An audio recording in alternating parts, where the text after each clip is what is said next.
18 दिसंबर को बांग्लादेश में एक गारमेंट फैक्ट्री में काम करने वाला 27 साल का दीपू चंद्र दास सुबह अपने घर से काम के लिए निकलता है। दोपहर तक आते आते उसे अपनी नौकरी से निकाल दिया जाता है। इतने में एक भीड़ इकट्ठी होती है और उस पर ब्लास्फेमी यानी प्रॉफिट का अपमान करने का आरोप लगाया जाता है। ये गुस्से में भरी भीड़ दीपू को पीट पीट कर उसे जान से मार देती है और फिर उसकी बॉडी को एक पेड़ से बांधकर उसमें आग लगाई जाती है। सवाल ये उठता है कि यहाँ पर दीपू ने एग्जैक्टली क्या किया था। बांग्लादेश की पुलिस को 4 दिन बाद भी इसका कोई सबूत नहीं मिलता कि दीपू ने किसी भी धर्म के खिलाफ कुछ भी कहा हो। दीपू के भाई का कहना है कि दीपू ने रिसेंटली फ्लोर मैनेजर से प्रमोट होकर सुपरवाइजर बनने के लिए एक एग्जाम दिया था और इसी पोजीशन पर ही उसका फैक्ट्री में काम करने वाले कई और लोगों से डिस्प्यूट था। उनके अनुसार इस वर्क प्लेस डिस्प्यूट की वजह से दीपू की हत्या की गई। 18 दिसंबर को वर्ल्ड अरेबिक लैंग्वेज डे होता है और उस दिन फैक्ट्री में फंक्शन ऑर्गेनाइज किया जा रहा था। इसको लेकर कहा जाता है कि बाकी वर्कर्स ने जानबूझकर यह अफवाह फैलाई कि दीपू ने प्रॉफिट के खिलाफ कुछ बोला। ये सीधे तौर पर एक हेट क्राइम है जहां पर एक माइनॉरिटी वर्कर को निशाना बनाया गया। साथ ही साथ अफवाहों के आधार पर किसी की मॉब लिंचिंग किया जाना ये एक बहुत ही खतरनाक ट्रेंड बनता जा रहा है पूरे साउथ एशिया में।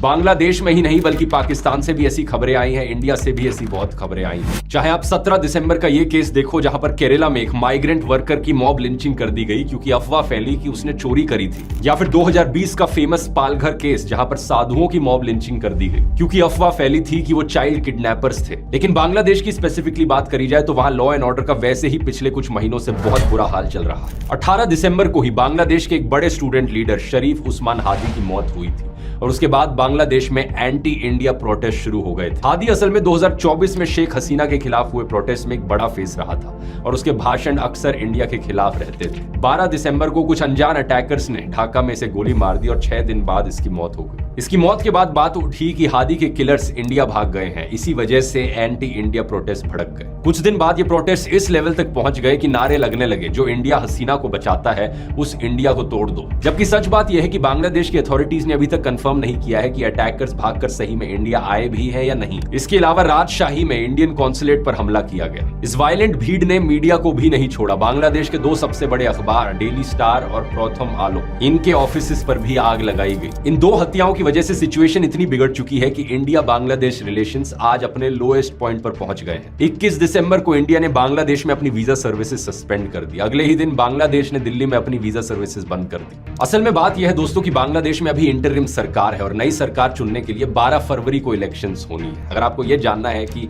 पिछली सरकार का तख्ता पलट कैसे हुआ, शेख हसीना को कैसे सत्ता से हटाया गया, तो इसकी बात मैंने डिटेल में इस वाले वीडियो में करी है। यहाँ रिलेटेड वीडियो पे क्लिक करके देख सकते हैं।